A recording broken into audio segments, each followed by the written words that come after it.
මේ චිත්‍රයෙන් ඉන්න මම පාවිච්චි කරේ මෙන්න මේ පාට පහ විතරයි. නිල් කහ රතු කියන්නේ වර්ණ ලෝකෙ ලොක්කෝ. ඒ තුන්දෙනා අපිට වෙන කිසිම පාටක් එකතු කරලා හදන්න පුළුවන් දේවල් නෙමෙයි. ඒ වුණාට ඒ පාට තුනකින් එකට මිශ්‍ර කරලා අපිට ගොඩාක් වර්ණ හදාගන්න පුළුවන්.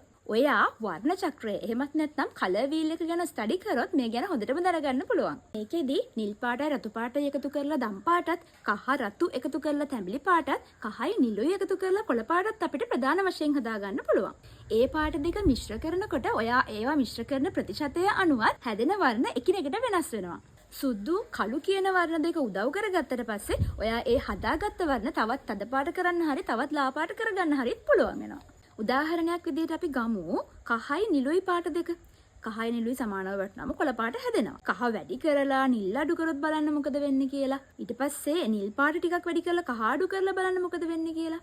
මේ විදිහට මේ වැඩි කරන ප්‍රමාණය වෙනස් කර කර බැලුවම අපිට හිතා ගන්නවත් බැරි තරම් පාට ගොඩක් හදා ගන්න පුළුවන්. දැන් මේ හදපු පාට වලට සුදු ටික ටික එකතු කරලා බලමු. බලන්නකෝ තවත් පාට ගොඩයි. ඒ වගේම කළු ටික ටික එකතු කරලා බලමු.